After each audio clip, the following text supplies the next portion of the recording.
Welcome back to the channel. And ಇವತ್ತು 5 tips ಕೊಡ್ತಾ ಇದ್ದೀನಿ. ಹಾಗೆ ನೀವು ನೋಡಿರೋ ಹಾಗೆ ತಮ್ನೇಲಲ್ಲಿ. ಸೊ ಅದಕ್ಕೆ ಮುಂಚೆ ಲಾಸ್ಟ್ ವೀಕ್ ಸೆಲೆಬ್ರೇಷನ್ಸ್ ಇತ್ತು. ಹಸುಗೆಲ್ಲ ತಿನ್ನಿಸಿ ಪೊಂಗಲ್ಲು ಎಲ್ಲ ಬೇಯಿಸಿ ಕಡಲೆಕಾಯಿ ಮತ್ತು ಗೆಣಸು ಎಲ್ಲ ಮಾಡಿದರು. ಹಾಗೆ ಬ್ರೇಕ್ಫಾಸ್ಟ್ಗೆ ಸೋಮವಾರದ ಬ್ಲಾಗ್ ಇದು. ಹೇಗಿರುತ್ತೆ ಸೋಮವಾರ ಯೂಶ್ವಲಾಗಿ ಬ್ರೇಕ್ಫಾಸ್ಟ್ ಮುಗಿಸಿದ ಮೇಲೆ ಇಡೀ ದಿನ ಮತ್ತು ವಾರ ಮಾಡೋದಿರುತ್ತೆ. ನಾವು ರೆಡಿಯಾಗಿ ಮಕ್ಕಳಿಗೂ ಎಲ್ಲ ತಿನ್ನಿಸಿ. ಆ್ಯಂಡ್ ಇವತ್ತು ನಾನು ಮೊದಲನೇ ಟಿಪ್ ಏನು ಅಂತಂದರೆ ಬ್ರೇಕ್ಫಾಸ್ಟಿಗೆ ಎಲ್ಲ ಪ್ರಿಪೇರ್ ಮಾಡ್ಕೊಂಡಿದ್ರೆ ಸಂಡೇನೇ ಯೂಶ್ವಲಾಗಿ ಕೊತ್ತಂಬರಿ ಸೊಪ್ಪಾಗಲಿ ಕಟ್ಟು ತಂದು ಬಿಡಿಸಿಟ್ಕೊಂಡಿರ್ತೀವಿ. ನಾಟಿ ಕೊತ್ತಂಬರಿ ಆಗಲಿ ಫಾರಮ್ ಕೊತ್ತಂಬರಿ ಆಗಲಿ ಕಡ್ಡಿನ ಬರೀ ಮಿಕ್ಸಿ ಪಲ್ಯಗಳಿಗೆ ಹಾಕ್ಕೊಂಡು ಸೊಪ್ಪನ್ನು ಮಾತ್ರ ನಾವು ಯೂಸ್ ಮಾಡ್ಕೊಳ್ಬೋದಾಗುತ್ತೆ ಪಲ್ಯಗಳಿಗೆ. ಸೊ ಹಾಗಾಗಿ ನಾನು ಫಸ್ಟ್ ಏನು ಪ್ಲ್ಯಾನ್ ಮಾಡ್ಕೊಂಡಿರ್ತೀವಿ, ಇಲ್ಲ ಪ್ಲ್ಯಾನ್ ಇಲ್ಲ ಅಂದರೆ ಬೆಳಗ್ಗೆ ಎದ್ದು ಬರ್ಕೊಳ್ಬೋದು. ಆ್ಯಂಡ್ ಸಂಡೇ ಶುಂಠಿ ಬೆಳ್ಳುಳ್ಳಿ ಪೇಸ್ಟ್ ಬಿಡಿಸಿಟ್ಕೊಂಡ್ರೆ ಪೇಸ್ಟ್ ಮಾಡ್ಕೊಳ್ಳೋದಕ್ಕಾಗಲಿ ಆ್ಯಂಡ್ ಪುದೀನ ಸೊಪ್ಪನ್ನಾಗಲಿ ಎಲ್ಲನೂ ಬಿಡಿಸಿಟ್ಕೊಂಡ್ಬಿಟ್ರೆ ತುಂಬ ಯೂಸ್ ಆಗುತ್ತೆ ಬೆಳಗ್ಗೆ ಬೇಗ ಎದ್ದು ಮಾಡೋದಕ್ಕೆ. ಆ್ಯಂಡ್ ಈವನ್ ತುಂಬ ಸಂಡೇಸ್ ಮೂವಿ ನೋಡಿಕೊಂಡೇ ಇದನ್ನೆಲ್ಲ ನೀವು ಮಾಡ್ಬೋದು. ಲೈಕ್ ಇವಾಗ ಸೀರೀಸ್ ನೋಡ್ತಾ ಇರ್ತೀವಿ, ಎಷ್ಟೊಂದು ಸೀರೀಸ್ ಇರುತ್ತೆ. ಅದೆಲ್ಲ ನಿಮ್ಗೆ ಯಾವ್ದು ಇಷ್ಟ ಅದನ್ನು ನೋಡಿಕೊಂಡೇ ಬಿಡಿಸ್ಬೋದು. ಆಲ್ಮೋಸ್ಟ್ ಮಕ್ಕಳು ಕೂಡ ಬಂದು ಎಳಿತಾ ಇರ್ತಾರೆ, ಬಟ್ ಆದರೂ ಕೂಡ ನಾನು ಟೈಮ್ ತೊಗೊಂಡು ಬಿಡಿಸಿಟ್ಕೊಳ್ತೀನಿ. ಆ್ಯಂಡ್ ಫ್ರೈಡ್ ರೈಸ್ ಮಾಡ್ತಿದ್ದೀನಿ. ನಾರ್ಮಲಿ ಎಲ್ಲರಿಗೂ ಇಷ್ಟ ಆಗುವಂಥದ್ದು ರೈಸ್ ಐಟಮ್ಗೆ. ಸೊ ನಾನು ಚಾಪ್ ಮಾಡ್ಕೊಂಡು ಕೂಡ ಹಾಕ್ಕೋಬೋದು, ಇಲ್ಲ ಶುಂಠಿ ಬೆಳ್ಳುಳ್ಳಿ ಪೇಸ್ಟ್ ಕೂಡ ಹಾಕ್ಕೊಳ್ಬೋದು. ಇದಕ್ಕೆ ಈರುಳ್ಳಿ ಮತ್ತು ಮೆಣಸಿನ್ಕಾಯಿ ಹಾಕ್ಕೊಂಡಿದ್ದೀನಿ. ಈಗ ಜಿಂಜರ್ನ ಗ್ರೇಟ್ ಮಾಡಿ ಹಾಕ್ಕೊಂಡಿದ್ದೀನಿ 1 ಇಂಚಷ್ಟು. ಸೊ ಇದಕ್ಕೆ ಎಲ್ಲ ಆನಿಯನ್ಸ್, ಸ್ಪ್ರಿಂಗ್ ಆನಿಯನ್ಸ್ ಆಗಲಿ ಕ್ಯಾರೆಟ್ ಆಗಲಿ ಕ್ಯಾಪ್ಸಿಕಮ್ ಇದಿಷ್ಟಿದ್ರೆ ಸಾಕು. ಎಲ್ಲ ತರಕಾರಿನೂ ಏನು ನೆಸೆಸರಿ ಇರಲ್ಲ, ಇದ್ದರೆ ಒಳ್ಳೆಯದು ಹಾಕ್ಕೊಳ್ಬೋದು. ಏನು ಸ್ಟಿರ್ ಫ್ರೈ ಥರ ವೆಜಿಟೇಬಲ್ಸ್ನ ಮಾಡಿ ಯೂಶ್ವಲಾಗಿ ಸಾಸ್ ಹಾಕ್ತೀವಲ್ಲ ಅದನ್ನು ಕೂಡ ಮನೆಯಲ್ಲೇ ಮಾಡ್ಕೊಳ್ಬೋದು ಈಚೆಗೆ ತರಿಸೋದಕ್ಕಿಂತ. ಬಟ್ ಟೈಮ್ ಇಲ್ಲದೆ ಇರೋರು soya sauce, chilli sauce, red sauce ಎಲ್ಲ ಹಾಕ್ಕೊಂಡು ಗ್ರೀನ್ ಚಿಲ್ಲಿ ಸಾಸ್ ಕೂಡ ಮಾಡ್ಕೊಳ್ಬೋದು. ಆ್ಯಂಡ್ ಪೆಪ್ಪರ್ ಕೂಡ ಒಳ್ಳೆಯದು ಈ ವೆದರ್ಗೆ. ಏನು ಚಳಿ ಇರುತ್ತೆ ಧನುರ್ಮಾಸ, ಎಳ್ಳು ಹೇಗೆ ಚಳಿಗೆ ಒಳ್ಳೆಯದು ಹಾಗೆ ಪೆಪ್ಪರು ಕೂಡ ಏನು ಶೀತ ಕೆಮ್ಮು ಇದ್ರೂ ಹೊಟ್ಟೋಗುತ್ತೆ. ಆ್ಯಂಡ್ ಇದನ್ನೆಲ್ಲ ಚೆನ್ನಾಗಿ ಬಾಡಿಸ್ಕೊಂಡು ರೈಸ್ ಏನು ಪ್ರಿಪೇರ್ ಮಾಡ್ಕೊಂಡಿರ್ತೀರ ವಿನೆಗರ್ ಹಾಕಿ ಇಲ್ಲ ಲೆಮನ್ ಸ್ಕ್ವೀಸ್ ಮಾಡಿ ಹಾಕಿದ್ರು ಬ್ರೇಕ್ಫಾಸ್ಟ್ ರೆಡಿ ಆಗಿರುತ್ತೆ. ಸೊ ಅವನ್ನ ಕಳಿಸಿದ್ಮೇಲೆ ಬ್ರೇಕ್ಫಾಸ್ಟ್ ಎಲ್ಲ ಮುಗಿಸಿ ಕಾಫಿ ಮುಗಿಸಿ ನಾನು ಅವಳನ್ನ ಆಟ ಆಡಿಸ್ತಾ ಇದ್ದೆ. ಇಷ್ಟು ಬಿಸಿಲಿರತ್ತಂತೂ ಇವಾಗ ಬಿಸಿಲಿಗೆ ಬೇಗನೆ ಬಟ್ಟೆಗಳು ಒಣಗೋಗ್ಬಿಡುತ್ತೆ ಅದು ಡೇ ಟೈಮಲ್ಲಿ ಹಾಕಿದ್ರೆ. And second thing is clothing. ನಾನು ಬೆಳಗ್ಗೆನೇ ಸೋಕ್ ಮಾಡಿಬಿಡ್ತೀನಿ ಕೆಲವೊಂದು ಸಲ ನೈಟ್. ಸೊ ಸೆಕೆಂಡ್ ಟಿಪ್ ಅದೇ, ನೈಟ್ ನೀವು ಸೋಕ್ ಮಾಡಿದ್ರೆ ಬೆಳಗ್ಗೆ ಅಷ್ಟರಲ್ಲಿ ವಾಶ್ ಮಾಡ್ಬೋದು. ತೀರ ಬೆಳಗ್ಗೆ ಜಾಸ್ತಿ ಅವರು ಬೇಡ ಅಂತ ಅಂದ್ಕೊಳ್ಳೋರಿಗೆ. ಹಾಗೆ 2 ಹೂವು ಬಿಟ್ಟಿದೆ ಕಲರ್ ಒಂದೇ ಪಾಟಲ್ಲಿ, ತುಂಬ ಕ್ಯೂಟಾಗಿದೆ. ಇದು ನರ್ಸರಿಯಿಂದ ತಂದಿದ್ದು. ಹಾಗೆ 2 ಕ್ಲಾತ್ನೂ ನೀವು ಒಣಗಿಸೋಕ್ಕಾಗೋದಿಲ್ಲ. ನೈಟ್ ಟೈಮಲ್ಲೇ ನೆನೆಸಿದ್ರೆ ಬೆಳಗ್ಗೆ ಅಷ್ಟರಲ್ಲಿ ವಾಶ್ ಮಾಡ್ಬೋದು. ಒಂದು 11 o'clock ಹಂಗೆ. ಇಲ್ಲ ಸ್ಮೆಲ್ ಬರಬಾರ್ದು ಅಂತಂದರೆ ನೀವು ಡೇ ಟೈಮಲ್ಲೇ ಒಂದು 3 hours ಸೋಕ್ ಮಾಡಿಬಿಟ್ಟು ಆಮೇಲೆ ವಾಶ್ ಮಾಡ್ಬೋದು. ಯಾಕಂದರೆ ಜಾಸ್ತಿ ಸ್ಟೇನ್ಸ್ ಉಳಿಯಲ್ಲ, ನೀವು ಬ್ರಷ್ ಮಾಡೋ ಅಷ್ಟು ಎಫರ್ಟ್ಸ್ ಹಾಕೋಷ್ಟು.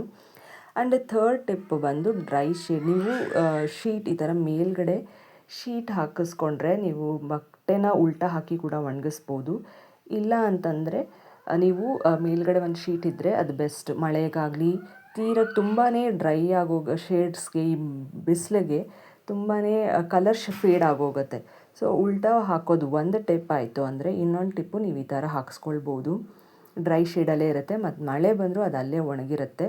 ಸೊ ಒಂದು ಹೋಲ್ ಡೇ 24 hours ಇಲ್ಲ ಅಂದರೂ ಹಾಫ್ ಡೇ ಅಷ್ಟರಲ್ಲಿ ಈ ವೆದರ್ಗೆ ಬಟ್ಟೆಗಳು ಒಣಗಿಬಿಟ್ಟಿರುತ್ತೆ.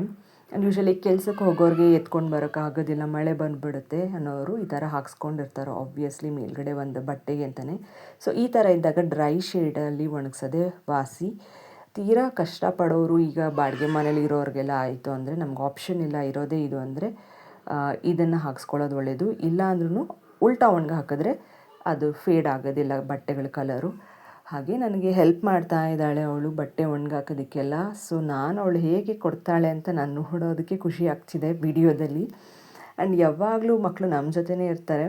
ಅಮ್ಮ ಯಾವಾಗ ಈಚೆ ಬರ್ತಾರೆ ಬ್ಯುಸಿನೆಸ್ಸಿಂದ ಅಂತ ಕಾಯ್ತಿರ್ತಾರೆ. ಆ್ಯಂಡ್ ಬಂದ ತಕ್ಷಣ ನೋಡಿ ಎಷ್ಟು ಕ್ಯೂಟಾಗಿ ಎತ್ಕೊಡ್ತಿದ್ದಾಳೆ ಒಣಗಾಕು ಅಂತ. ಅವಳು ಎತ್ಕೊಡೋ ಫೋರ್ಸ್ಗೆ ನಾವು ಬೇಗ ಬೇಗ ಒಣಗಾಕ್ಬಿಡ್ಬೇಕಾಗಿರತ್ತೆ. ಸೊ ಥರ್ಡ್ ಟಿಪ್ ಇದಾಗಿತ್ತು. ಸೊ ಏನು ಬಟ್ಟೆಗಳನ್ನ ನಾವು ಎಷ್ಟು ಫೇಡ್ ಆಗದಿರ ಕ್ಲೀನಾಗಿ ಮೇಂಟೈನ್ ಮಾಡ್ತೀವೋ ಅಷ್ಟು ಚೆನ್ನಾಗಿ ಬಾಳಿಕೆ ಬರುತ್ತೆ. ಆ್ಯಂಡ್ ಟೇರ್ ಕೂಡ ಆಗೋದಿಲ್ಲ. ತುಂಬಾ ಕಾಸ್ಟ್ಲಿ ಬಟ್ಟೆಗಳೆಲ್ಲ ಕೊಟ್ಟು ತೊಗೊಂಡಿರ್ತೀವಿ, ಬಟ್ ಅದನ್ನು ಅಷ್ಟು ಚೆನ್ನಾಗಿ ಮೇಂಟೈನ್ ಮಾಡಬೇಕಾಗಿರುತ್ತೆ. ನಾವು ಮೇಂಟೈನ್ ಮಾಡಿಲ್ಲ ಅಂದರೆ ಬೇಗ ಹಾಳಾಗೋಗುತ್ತೆ. ಎಷ್ಟೋ ಸಲ ಈ ಥರ ಮೇಂಟೈನ್ ಮಾಡೋದ್ರಿಂದ ತುಂಬಾ ವರ್ಷ ಬಾಳಿಕೆ ಬರುತ್ತೆ. ಸೊ ಹಾಗಾಗಿ ಈ ಟಿಪ್ನ ನೀವು ಫಾಲೋ ಮಾಡಿ. ಈ ಥರ ಶೀಟ್ ಇರಲಿ, ಇಲ್ಲ ಅಂತಂದರೆ ನೀವು ಬಿಸಿಲಿಗೆ ತುಂಬ ಹಾಕೋದಕ್ಕೆ ಹೋಗಬೇಡಿ, ಇಲ್ಲ ಉಲ್ಟಾ ಹಾಕ್ಕೊಳ್ಬೋದು. ಆಪ್ಷನ್ ನೋಡಿಕೊಂಡು ಪ್ರಾಕ್ಟೀಸ್ ಮಾಡ್ಕೊಳ್ಳಿ. ಸೊ ಹಾಗೆ ಈ ಫೋರ್ತ್ ಟಿಪ್, ನನಗಂತೂ ಅವ್ರನ್ನ ಟಿ ವಿಯಿಂದ ಈಚೆ ಇಡೋದೇ ದೊಡ್ಡ ಪ್ರಾಬ್ಲಮ್ ಆಗೋಗಿರುತ್ತೆ. ಸೊ ಅದರಲ್ಲೂ ಈ ಥರ ಎಲ್ಲ ಕರ್ಕೊಂಡು ಹೋದಾಗ ನಮ್ಮ ಹಿಂದೆ ಎಲ್ಲಿ ಹೋದರೂ ಬರ್ತಾರೆ, ಹಾಗಾಗಿ ಹೆಲ್ಪು ಮಾಡ್ತಾರೆ. ಸೊ ಬಾಳೆಕಾಯಿ ಪಲ್ಯಕ್ಕೆ ಒಗ್ಗರಣೆಗೆ ಮೆಣಸಿನ್ಕಾಯಿ, ಸಾಸಿವೆ ಹಾಕ್ಕೊಂಡಿದ್ದೀನಿ. ಮಿಕ್ಸಿಗೆ ಕೊತ್ತಂಬರಿ ಸೊಪ್ಪು, ಉಪ್ಪು ಮತ್ತು ಜೀರಿಗೆ, ರೆಡ್ ಚಿಲ್ಲಿ ಹಾಕ್ಕೊಂಡಿದ್ದೀನಿ. ಈ ಕಡೆ ಒಗ್ಗರಣೆಗೆ ಈಗ ಕರಿಬೇವು ಕೂಡ ಹಾಕ್ಕೊಳ್ತಾ ಇದ್ದೀನಿ. ಈ ಮೂರೇ ಹಾಕ್ಕೊಂಡು ಚಿಪ್ಸ್ ಥರ ಕಟ್ ಮಾಡ್ಕೊಂಡಿರೋಂಥ ಬಾಳೆಕಾಯಿನ ಬಾಡಿಸ್ಕೊಳ್ತಾ ಇದ್ದೀನಿ. ಆ್ಯಂಡ್ ತೆಂಗಿನಕಾಯಿ ಮಿಕ್ಸಿಗೆ ಟೋಟಲ್ 6 ಪದಾರ್ಥ ಹಾಕ್ಕೊಳ್ಬೇಕಾಗಿರುತ್ತೆ. ಮೆಣಸಿನ್ಕಾಯಿ, ಡ್ರೈ ಮೆಣಸಿನ್ಕಾಯಿ, ಇಲ್ಲ ಅಡುಗೆ ಮೆಣಸಿನ್ಕಾಯಿ 2, ಆ್ಯಂಡ್ ಟರ್ಮರಿಕ್, ಜೀರಿಗೆ, ಕೊತ್ತಂಬರಿ ಸೊಪ್ಪು ಮತ್ತು ಬೆಳ್ಳುಳ್ಳಿ, ಕಾಯಿ, ಈ 6 ಪದಾರ್ಥನೂ ಹಾಕ್ಕೊಂಡು ಚೆನ್ನಾಗಿ ಮಿಕ್ಸ್ ಮಾಡ್ಕೊಳ್ಳಿ. ಅಂದರೆ ತರತರಿಯಾಗಿದ್ದರೆ ಸಾಕು, ತೀರಾ ಪೇಸ್ಟ್ ಥರ ಏನು ಬೇಕಾಗಿರಲ್ಲ. ಇದು ಬಾಯಿಗೆ ಸ್ವಲ್ಪ ಸಿಕ್ಕರೆ ಚೆನ್ನಾಗಿರುತ್ತೆ ಅಂತ. ಸೊ ಒಗ್ಗರಣೆಗೂ 3 ಐಟಮ್ಸ್ ಇಷ್ಟು ಹಾಕ್ಕೊಂಡು, ಯಾವಾಗಲೂ ನಾರ್ಮಲ್ ಪಲ್ಯ ಬೇಯಿಸ್ಕೊಳ್ಳೋದಕ್ಕಿಂತ ಈ ಥರ ಒಂದು ಸಲ ಟ್ರೈ ಮಾಡಿ. ಒಗ್ಗರಣೆ ಪಲ್ಯಕ್ಕಿಂತ ಇದು ತುಂಬಾ ಟೇಸ್ಟಿಯಾಗೂ ಇರುತ್ತೆ, ಹೆಲ್ತಿಯಾಗೂ ಇರುತ್ತೆ. ಸೊ ಇದು ಒಂದು 5 ಟಿಪ್ ಆಗೋಗಿರುತ್ತೆ. ಸೊ ಇನ್ನೊಂದು ಮೇನ್ ಟಿಪ್ ಏನಂತ ನೆಕ್ಸ್ಟ್ ಬ್ಲಾಗಲ್ಲಿ ಸೆಕೆಂಡ್ ಹಾಫಲ್ಲಿ ನೋಡ್ತಿದ್ದೀರಾ. ಇದೆಲ್ಲ ಮಾಡಿದ್ಮೇಲೆ ಮೇನಾಗಿ ಎವ್ರಿ ಡೇ ಗ್ಯಾಸಸ್ ನಾವು ಯೂಸ್ ಮಾಡ್ತಾ ಇರ್ತೀವಿ. ಆ್ಯಂಡ್ ರೀಸೆಂಟಾಗಿ ನಾನಂತೂ ಬೈ ಮಾಡಿದ್ದೀನಿ. ತುಂಬಾ ಗಲೀಜಾಗಿಬಿಟ್ಟಿರುತ್ತೆ. ಅದನ್ನು ಕ್ಲೀನ್ ಮಾಡ್ಕೊಳ್ಳೋದನ್ನ ಹೇಗೆ ಅಂತ ತೋರಿಸ್ಕೊಡ್ತಾ ಇದ್ದೀನಿ. ಸೊ ನೀರು ಹಾಕಿ ಈಗ ಒಂದು 5-10 ನಿಮಿಷ ಬೇಯಿಸ್ಕೊಂಡ್ರೆ ಸ್ಲೋ ಫ್ಲೇಮಲ್ಲಿ ಪಲ್ಯ ಕೂಡ ರೆಡಿಯಾಗಿರುತ್ತೆ. ಸೊ ಗೆಣಸು ಕೂಡ ಇತ್ತು ಅಂತ ಬೇಯಿಸ್ಕೊಟ್ಟಿದ್ದೆ. ಹಬ್ಬಕ್ಕೆ ಇನ್ನೇನು ಖಾಲಿ ಮಾಡಬೇಕಲ್ಲ, ಹಬ್ಬ ಆಗಿ ತುಂಬ ದಿನ ಬಿಡೋದಕ್ಕೂ ಆಗೋದಿಲ್ಲ.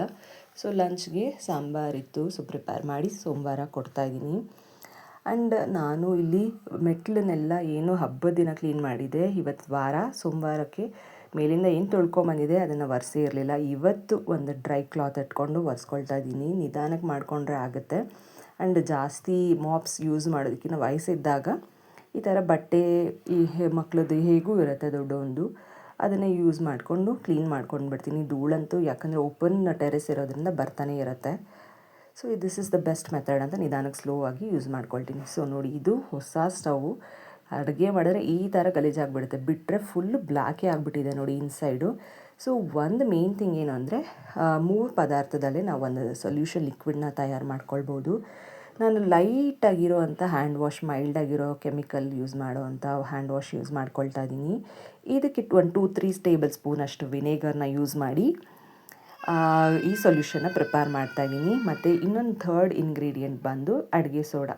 ಸೊ ಬೇಕಿಂಗ್ ಸೋಡಾ ಹಾಕಿದ ತಕ್ಷಣ ಅದು ರಿಯಾಕ್ಷನ್ ಸ್ಟಾರ್ಟ್ ಆಗೋಗಿರುತ್ತೆ. ಈ ಥರ ಇದೆ, ಒಂದು ಸ್ವಲ್ಪ ಹಾಕ್ಕೊಂಡ್ರೂ ಸಾಕು ನೋಡಿ, ರಿಯಾಕ್ಷನ್ ಸ್ಟಾರ್ಟ್ ಆಗಿರುತ್ತೆ. ಇದನ್ನು ಚೆನ್ನಾಗಿ ಮಿಕ್ಸ್ ಮಾಡಿ ನೀವು ಸ್ಪ್ರೇ ಮಾಡಿ, ಇಲ್ಲಾಂದರೆ ಪೋರ್ ಮಾಡಿ ಕ್ಲೀನ್ ಮಾಡ್ಕೊಬೋದು. ಒಂದು 5 ನಿಮಿಷ ಬಿಟ್ಟು ಸ್ಟೀನ್ಸ್ ಎಲ್ಲ ಅದು ಹೋಗಿರುತ್ತೆ. ಸ್ವಲ್ಪ ಸ್ಕ್ರಬ್ ಮಾಡ್ಕೊಳ್ಬೇಕಾಗಿರುತ್ತೆ. ಸೊ ನಾನು ಮಿಸ್ಟರ್ ಮಸಲ್ ಕೂಡ ಯೂಸ್ ಮಾಡ್ತಿದ್ದೆ. ಸೊ ಹೊಸದು ಯಾಕೆ ಈ ಥರ ಎಲ್ಲ ಮಾಡೋದು ಅಂತ, ಬಟ್ ಇದರಲ್ಲೂ ಜಾಸ್ತಿ ಹೋಗೋದಿಲ್ಲ. ಇದಂತೂ ಅಷ್ಟು ಗಲೀಜಾಗಿಬಿಡುತ್ತೆ, ಎವ್ರಿ ಡೇ ಯೂಸ್ ಮಾಡಿ ಬರ್ನಲ್ಲಾಗಲಿ ಇದಾಗಲಿ ಕಪ್ಪಗಾಗಿರುತ್ತೆ. ಬೆಸ್ಟ್ ಮೆಥಡು ಅಂತಂದರೆ ಈ ಸೊಲ್ಯೂಷನ್ ನಾನು ರೀಸೆಂಟಾಗಿ ಕಂಡಿಡ್ಕೊಂಡೆ. And very very useful. ಬೇರೆಯವರೆಲ್ಲ ನೋಡಿ ಇಷ್ಟು ಕ್ಲೀನ್ ಆಗಿದೆ. ದಿಸ್ ರಿಸಲ್ಟ್ ನೋಡಿ ಶಾಕ್ ಆಗಿರ್ತೀರಾ. And also like and share with your friends. Subscribe ಮಾಡಿ. Thank you.